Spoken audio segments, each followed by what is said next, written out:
Pay attention to this. This will happen to your body when you drink apple cider vinegar.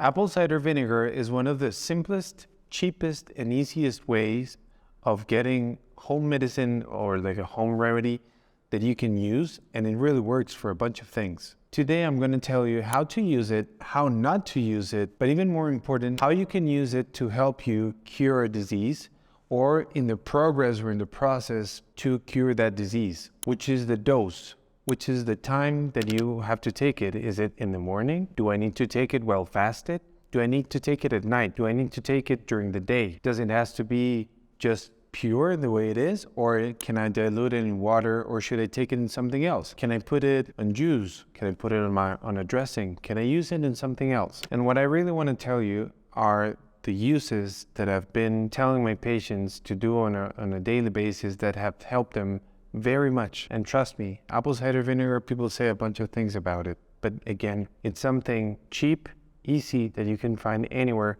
and that you can start applying today. Apple cider vinegar, it's like any other vinegar, a product made from fermentation, and it's something that occurs naturally in nature when you mix up the sugars and in water. And fermentation is a process that it's done by bacteria, the good bacteria, when they are consuming all the sugars inside any food that you put them with, and they're going to start producing acetic acid, which is what you're going to find especially in apple cider vinegar. There are a bunch of different products from fermentation, but in this case, what we obtain from the fermentation of apples with water and these bacteria consuming all the sugars is acetic acid.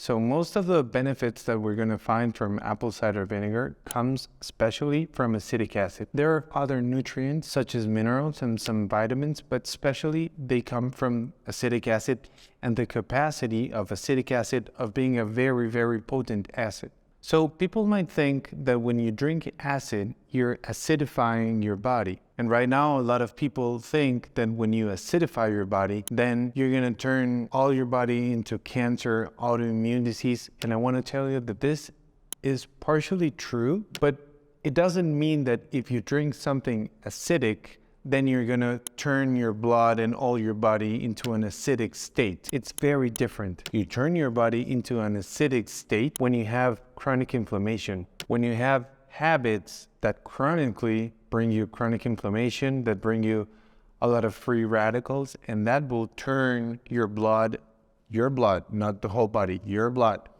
a little bit into an acidic state. But when you want to have a very well-controlled pH in your body, a very good balance, you need to be respectful that there are organs that need to be acidic.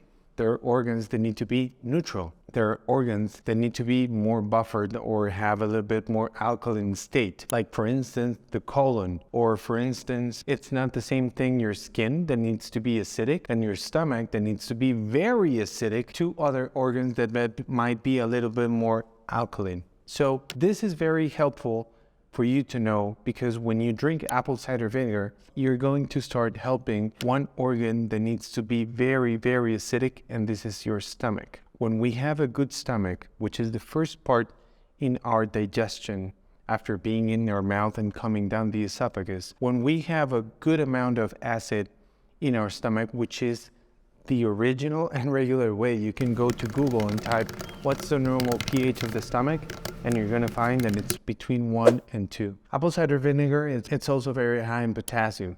It's very important inside of the cell. It's very important for energy balance. It's very important for energy. So remember that apple cider vinegar might be a very good aid for our potassium levels. But also studies have shown that when we drink apple cider vinegar, especially before meals, it might help us lower the glucose spike that we have after a meal. And if we have a lower glucose spike, it might aid also with the insulin spike that it's coming afterwards. So for many people, this could be very helpful, and we've seen it with diabetic patients, but also with healthy patients or with healthy people that we use it. I've used it personally using a permanent glucose monitor. And when I use a glucose monitor and I'm checking my glucose on my cell phone, I can see the difference between when I eat something that it could be high in sugar, like a regular fruit, and the glucose spike that I have afterwards. And when I use it drinking before, a little cup with a tablespoon of apple cider vinegar, I drink the apple cider vinegar and I take then the same amount of fruit,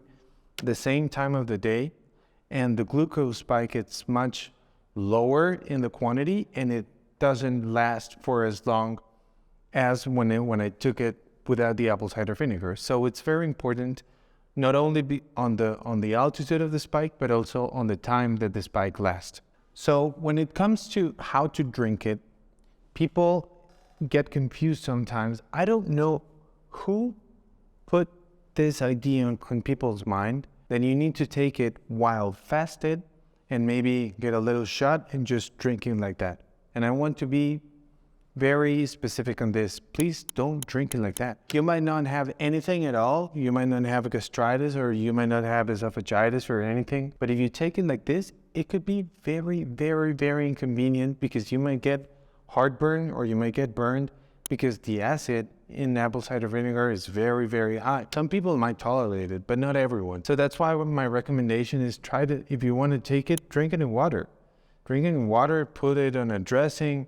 You can mix it with any oil, maybe with some olive oil, and take tablespoons. But the easiest way is just to get water and put it in water. That's it. It's very easy. So let's go for what are the benefits of drinking apple cider vinegar. So number one, blood pressure.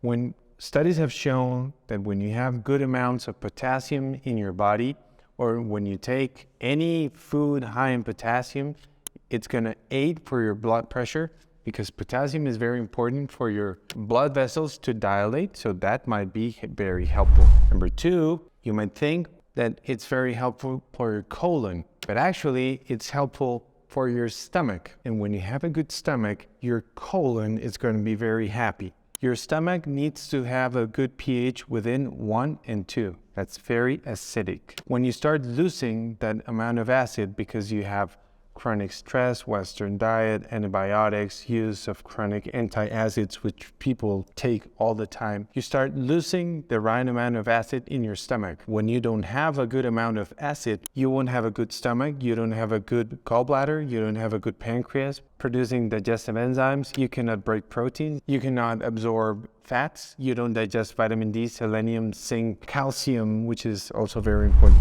Benefit number three is going to be on diabetic patients. When we take apple cider vinegar before meals, studies have shown that it could make the glucose spike that we have after that meal to be lower in altitude, in quantity, and to be lower in time. And that's what we really need.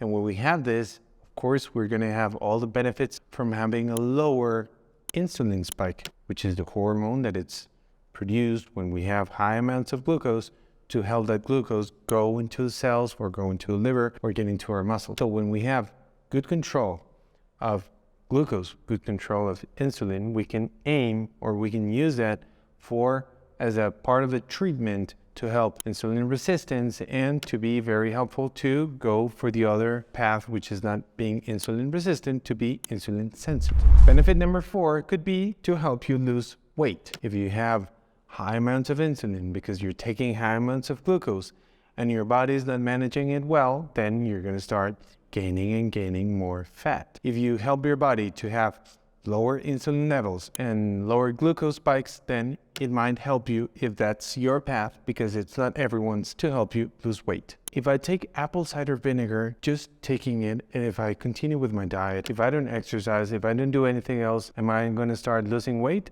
No. Please don't think that this is a fat burner or a magic pill that is going to help you lose weight. No, that's not going to happen. And we're going to tell again, what's the frequency or which is the way that I recommend my patients? It's one out of two. You take 1 glass of water before a meal or after a meal, and you put a tablespoon in the water. Or you can take any recipient with a liter and you can put 4 tablespoons of apple cider vinegar in it, and you're going to use that recipient to be taking during the day, or you can pour that in a glass and take it before meals. So as you can see, apple cider vinegar, it's something easy. There is a good amount of evidence that support everything that we've said. When you do it for digestion, what are you doing? Just recovering the regular amount of acid, the normal physiology, the normal biochemistry inside your stomach. And what we're doing with glucose, it's very important because remember that cardiovascular disease is the #1 cause of death in the world. And cardiovascular disease most of the time is caused by metabolic problems, and they come from all the things that we just described, from all the glucose problems that we see all over the world. So if you think that this information is important, please try to share it. And remember that the best way to support us, it's very simple, just to hit here the like button. Remember to subscribe and click the bell so we can tell you every time we make a new video.